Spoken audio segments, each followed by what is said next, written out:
मागच्या 50 वर्षापेक्षा अधिक काळ तमाशा रसिकांच्या मनावरती अधिराज्य गाजवणाऱ्या तमाशा कलावंत रघुवीर खेडकर यांना मानाचा पद्मश्री पुरस्कार जाहीर झालेला आहे। उद्या देशाच्या राष्ट्रपती द्रौपदी मुर्मू यांच्या हस्ते खरं तर रघुवीर खेडकर यांचा सन्मान केला जाणार आहे। पण त्यापूर्वी आज नवी दिल्लीतील महाराष्ट्र सदनामध्ये रघुवीर खेडकर यांचा मराठी लोकांच्या वतीने सन्मान करण्यात आलेला आहे।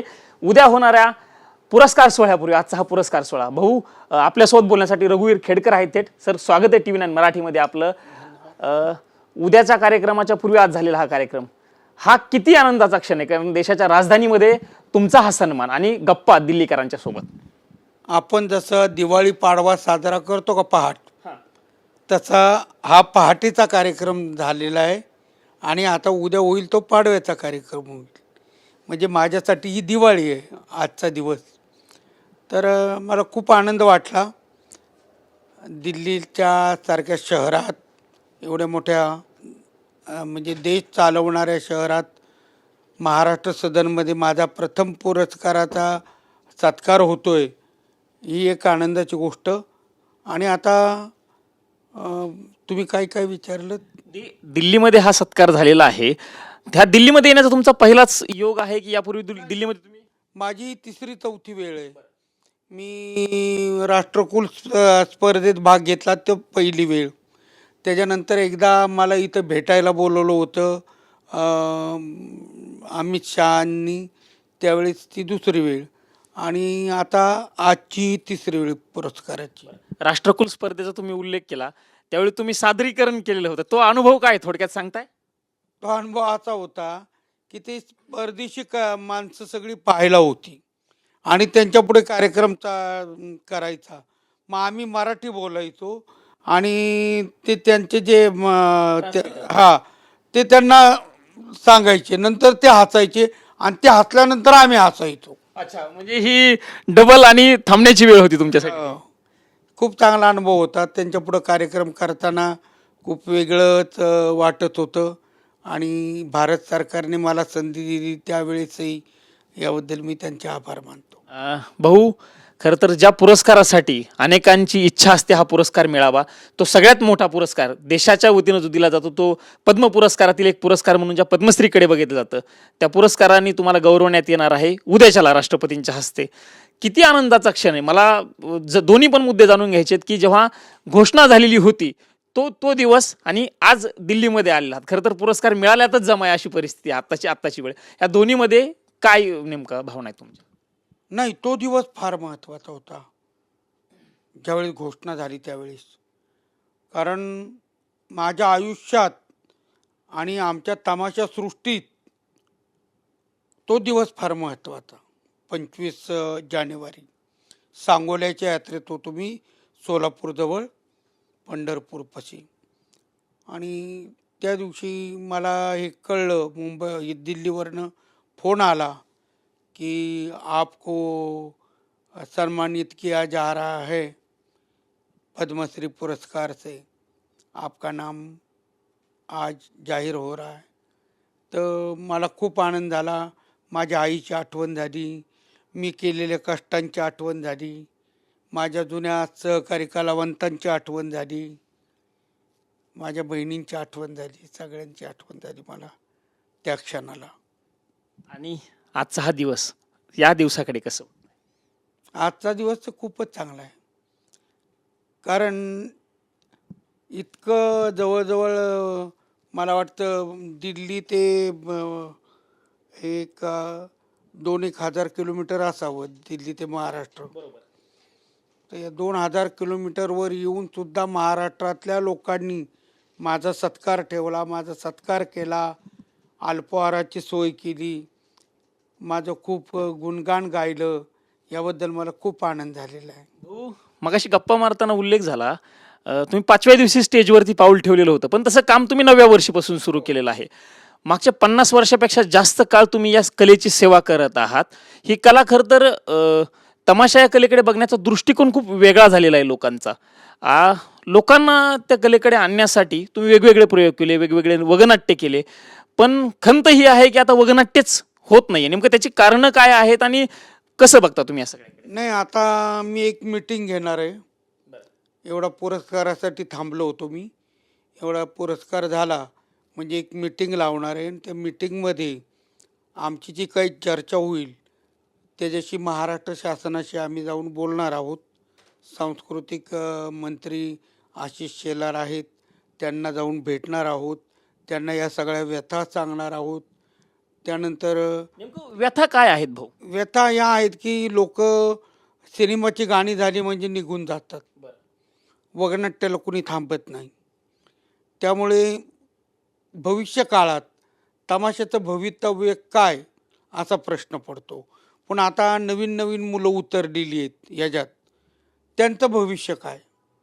आमचं झालं आता, आम्ही ज्येष्ठ झालो, आत्तापर्यंत चाललं, परंतु त्या नवीन आलेल्या मुलांना मग त्यांची पोटं कशी भरणार, त्यांचे प्रपंच कसे चालणार, हे जर बंद पडलं तर हा मोठा प्रश्न आहे. भाऊ, तमाशाचं स्वरूपच बदलून गेलेलं आहे पूर्ण. म्हणजे तुम्ही जे तो कांताबाई, तुमच्या आई कांताबाई जेव्हा तमाशा करायच्या, पहाटेपर्यंत तमाशा चालायचा, सकाळपर्यंत म्हटलं तर हरकत नाही. तुमच्या काळात तमाशा मध्यरात्री पहाटेपर्यंत येत गेला. आता तुम्ही म्हणताय 12 वाजेपर्यंत तमाशा संपतो. तमाशाचा वेळ वाढवण्याची गरज आहे असं तुम्हाला वाटतं?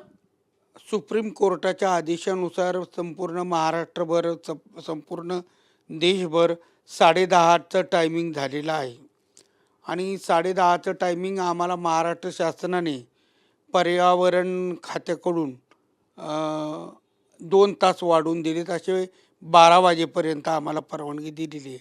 12च्या पुढं कार्यक्रम करायला परवानगी नाही आणि मुळात तमाशाचा चालू होतो 9 वाजता.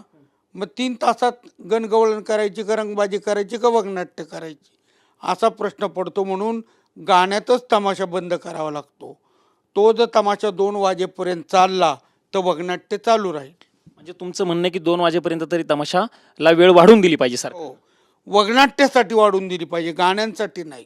म्हणजे ते शेड्यूलच असं केलं पाहिजे की 12 वाजता गाणी पूर्ण बंद आणि तिथून पुढं. पण बहुतेक तर तुमच्याच हातात आहे ना, तुमच्यासारख्याच कलावंताच्या हातात आहे ना. प्रेक्षकांच्या हातात आहे, प्रेक्षक ऐकत नाहीत.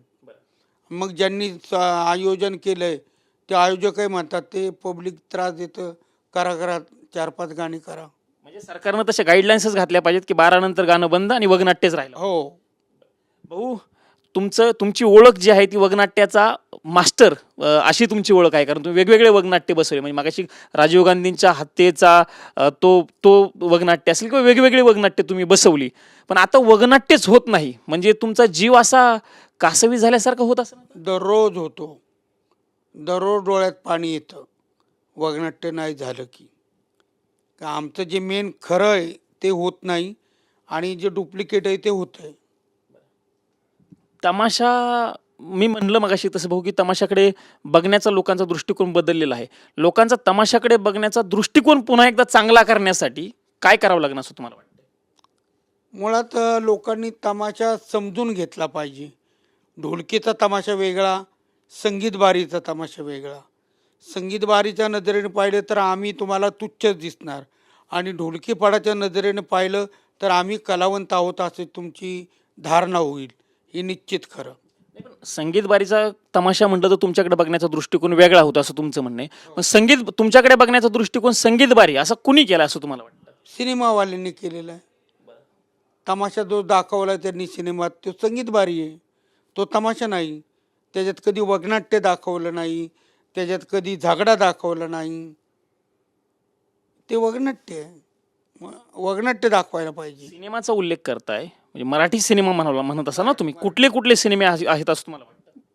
सर्वात पहिला तो जो पिंजरा चित्रपट आला बापूंचा, आदरणीय बापूंचा, त्याच्यातच मुळात तमाशाची बाईनी गावचा आदर्श मास्तर नाचवला असं जे दाखवलं तेच मुळात चुकलं आणि तिथून पुढं तमाशाला वाईट दिवस आले. पिंजरापासून तमाशाला वाईट दिवस आले असं तुमचं म्हणणं आहे? हो. पुढे मग तसेच चित्रपट निघत गेले. गावातल्या पाटलाचा पोरगा तमाशाबाईच्या नादी लागला. का बरं? तमाशाबाई तमाशातल्या माणसाच्या नादी लागू शकत नाही का? ती गावातली माणसं का शोधल? हे सगळं चुकीचं आहे. म्हणजे सिनेमामध्ये जे चित्रण दाखवलं गेलं त्यामुळं तमाशावर त्याचा परिणाम झाला असं तुमचं स्पष्ट आरोप आहे, म्हणणं आहे असं म्हणणं आहे, माझं म्हणणं आहे. या सगळ्याला बदलण्यासाठी सरकारनं काही गाईडलाईन्स घालून देणं गरजेचं आहे असं तुम्हाला वाटतं? हो. खूप गरज आहे. आता मी बोलणार आहे आशिष शेलार साहेबांसंगे, पण अजून आता हे पुरस्काराचं झालं की काही सत्कार आहेत महाराष्ट्रात, तेवढे सत्कार उरकले का मी मिटिंग घेणार.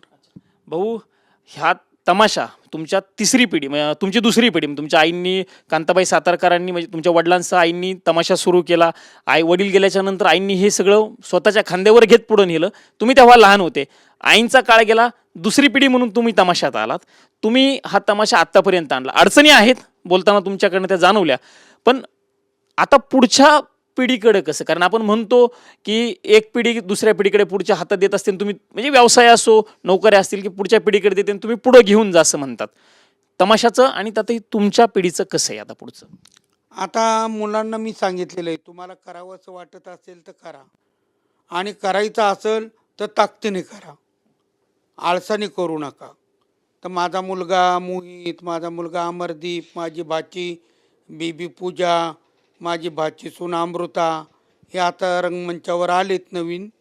आता बघू ते पुढं काय काय करतात. म्हणजे त्यांना तुमचं मार्गदर्शन आहे, त्यांची इच्छा काय नेमकं? त्यांची इच्छा आहे करण्याची.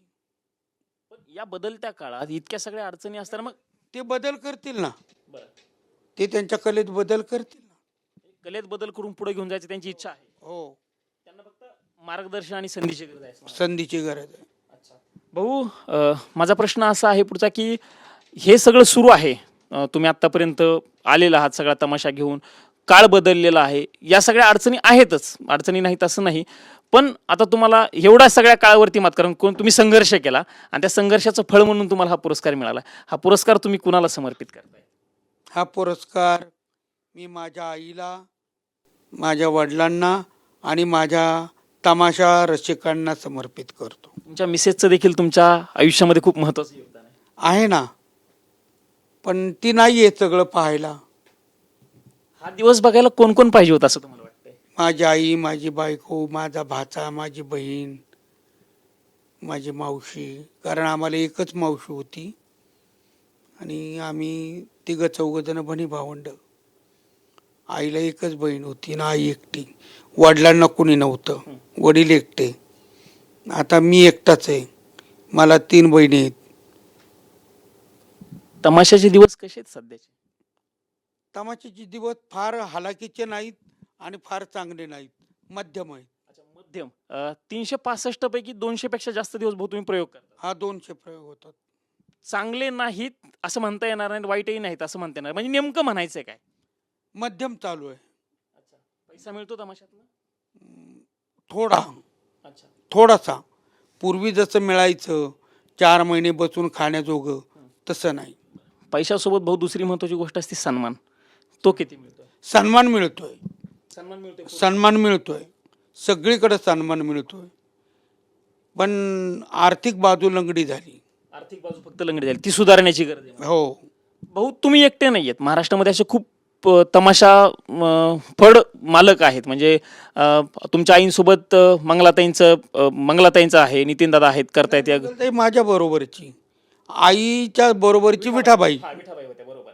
आता मंगलताई तुमच्या सोबत होत्या, नितीनदादा आलेले आहेत. आता ह्या सगळ्या मंडळींशी तुमची चर्चा करून पुढं कसं घेऊन जायचं या अनुषंगाने काही चर्चा होते तुमची? होते ना, आता मध्यंतरी झाली, पण आता मीटिंग झाल्यावर पूर्ण होईल. भाऊ, इतक्या वर्षाचा तुमचा सगळा काळ आहे हा, या काळामध्ये अगदी शेवटाकडे जातोय. इतक्या वर्षाचा तुमचा हा सगळा काळ आहे, या काळामध्ये सगळ्यात वाईट दिवस कुठले बघितले तुम्ही तमाशाच्या? मगाशी सांगितलेला दिवस घोडेमाळेगाव, चांगला दिवसही घोडेमाळेगावलाच पाहिला आणि वाईट दिवसही घोडेमाळेगावलाच पाहिला. आई आणि बाकीचे सगळे कोरोनात गेले. तो दिवसही म्हणजे ते 5-5 दिवसाच्या फरकाने गेले. 20 तारखेला माझी बहीण गेली, 25 तारखेला आई गेली आणि 1 जूनला माझा भाचा गेला. शेवटचा प्रश्न विचारतो, तुम्ही थेटपणे भाष्य करण्यासाठी म्हणून ओळखले जातात, म्हणजे कुठलीही भेडबाड न बाळगता जे मनात येईल ते बोलतात, आवडो नाही तर नाही आवडो असं म्हणून तुम्ही बोलत असतात. पण या सध्याच्या सगळ्या सोशल मीडियाच्या काळात मोबाईल इथं प्रत्येकाच्या हातात, कुणाच्या भावना दुखवतील, आपण बोललो कुणाला वाईट वाटणं असं वाटत नाही? वाटतं ना, म्हणून जपून शब्द वापरतो मी, कोणाच्या भावना दुखवू नये म्हणून. नाही तर पूर्वी मी फार परखड होतो, मी कुणाला घाबरत नव्हतो त्यावेळेस. कुठल्याही राजकारण्याला घाबरत नव्हतो, कोणालाही घाबरत नव्हतो. परंतु आता काळ वेगळा आलेला आहे आणि या वेगळ्या काळात जपून शब्द वापरणं गरजेचं आहे. तुम्ही तसा प्रयत्न करता तुमच्याकडनं? हो, करतो. पण तुमची ओळख थेट बोलणारा माणूस म्हणून, मग हे बोलताना थोडं छातीवरती दगड वगैरे ठेवावा लागतो असं म्हणायचं? हो, ठेवावं लागतो. अडचणी आहेत या सगळ्या. आहे. धन्यवाद आमच्याशी बातचीत केल्याबद्दल. तुम्हाला उद्याच्याला पद्मश्री पुरस्कारानं सन्मानित केलं जातंय. खरं तर हा फक्त तुमच्यासाठी आणि तमाशासाठी नाही भाऊ, महाराष्ट्रासाठी हा खरं तर अभिमानाचा दिवस आहे. कारण ही कला कित्येक वर्षांपासून खरं तर महाराष्ट्रामध्ये प्रचलित आहे, ती कला तुम्ही पुढे घेऊन जाता आणि त्या कलेचा तुमच्या रूपानं सन्मान होतो. त्याबद्दल तुमचं खूप खूप पुन्हा एकदा मनापासून अभिनंदन. हे रघुवीर खेडकर होते.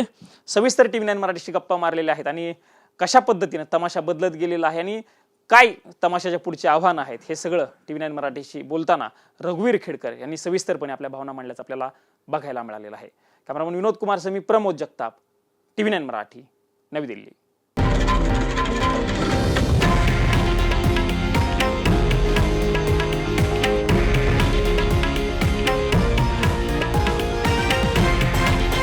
हे आहे देशातील नंबर 1 न्यूज नेटवर्क आणि आपण पाहत आहात TV9 मराठी, एकमेव.